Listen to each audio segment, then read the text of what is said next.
नमस्कार दोस्तों। इस वक्त 29 जुलाई है और सवा 5 बजे हैं सुबह के। अब जब से हमने वो वीडियोस डाले हैं 80% वाले, तो लोगों की फरमाइश है कि हम जो है वीडियोस रोज डालें और बताएं कि कैसे वो स्ट्रैटेजी एग्जीक्यूट हुई है। तो मैंने ये सोचा है कि 1-2 दिन के ट्रेड्स एक साथ डाल देंगे। तो आज हम 27 और 28 जुलाई के ट्रेड डालेंगे। अब ये यहाँ पे जो है 27 तारीख शुरू होती है। तो यहाँ पे सुबह-सुबह पहले हम ऊपर गए। ये बैंक निफ्टी का 5 मिनट का चार्ट है और यहाँ आप देख सकते हैं कि किस तरह का एक वेज स्टाइल पैटर्न बना था। तो जैसे ही ये वेज नीचे की तरफ टूटना शुरू हुआ, यहाँ हम पहले लॉन्ग हुए क्योंकि ये एक नैरो रेंज थी जिसमें से मार्केट एक्सपैंड कर रही थी।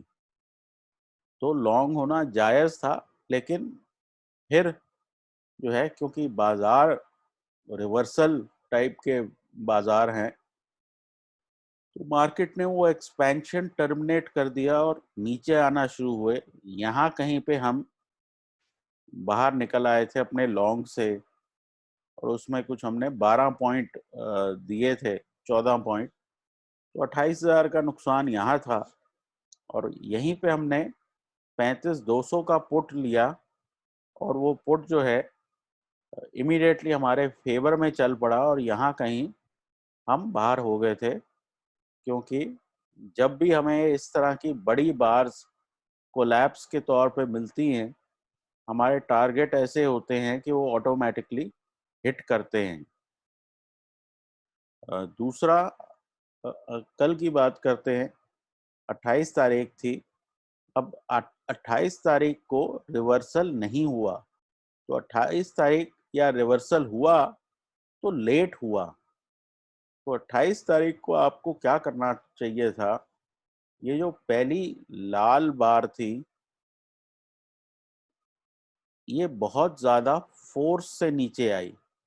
मतलब इतनी ये स्ट्रांगली नीचे आई कि बहुत क्लियर था कि ये जो है जल्दी दिन में रिवर्स होना अनलाइकली है।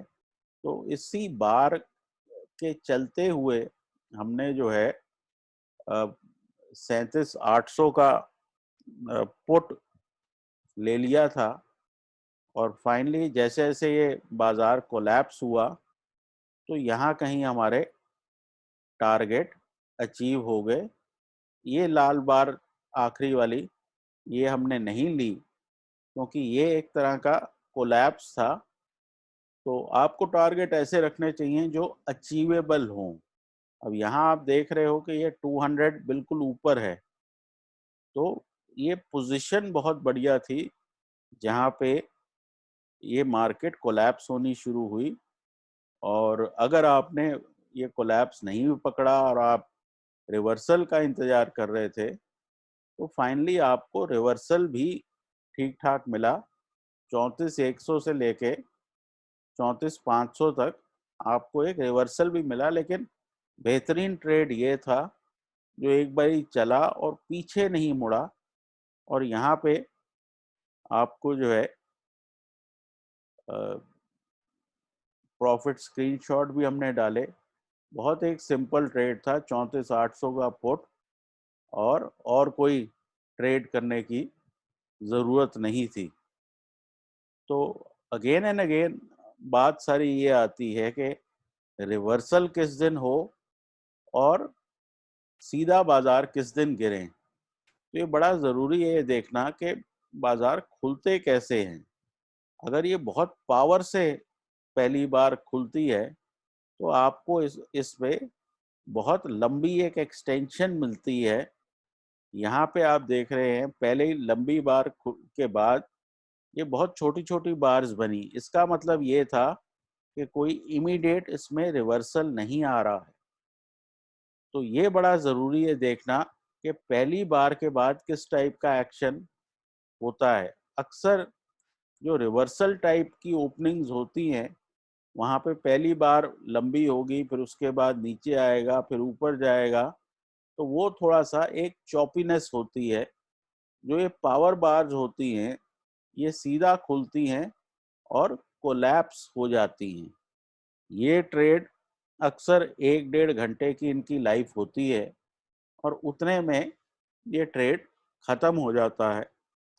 अब बाजार वापस रिकवर होके 15,750 तक आ गए तो बदला कुछ भी नहीं है। हम वहीं के वहीं हैं, जहाँ कल थे वहाँ वहीं आज हैं। लेकिन दिन के दौरान इस वॉलेटिलिटी को कैप्चर करना बड़ा ज़रूरी है। आज के लिए चांसेस आर के आप पहले 15,780 800 तक जाएं और फिर वहां से किसी टाइप का रिवर्सल मिले।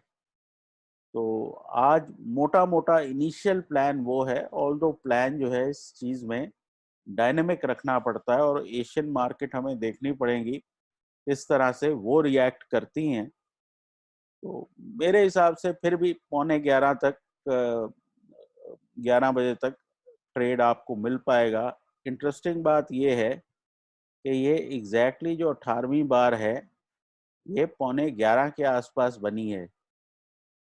तो 11:15 11 जो है वो ऐसा एक टाइम है जहाँ पे अक्सर आकर रिवर्सल बनते हैं। यहाँ भी आप देखेंगे तो यहाँ भी कुछ 11:15 के आसपास ही जो है रिवर्सल हुआ है। 10:35 कह लें तो कहीं 10:35 40 के आसपास आपको अक्सर ये रिवर्सल्स मिलते हैं। तो फिलहाल के लिए इतना ही। आपका आज की ट्रेडिंग अच्छी रहे। और पहला इशू ये है कि आप खेल क्या रहे हैं, रिवर्सल या नॉन रिवर्सल। तो वो चीज़ एक बारी आपको समझ में आ जाए तो फिर काम करना इजी होता है। अगर उसमें गलती भी हो जाए तो कोई ऐसी दिक्कत नहीं है, क्योंकि आपको घाटा बहुत छोटा होगा और फायदा जनरली बड़ा होगा अगर आप जल्दी अपनी गलती को पहचान लें। फिलहाल के लिए इतना ही। ऑल द बेस्ट और please consult your financial adviser.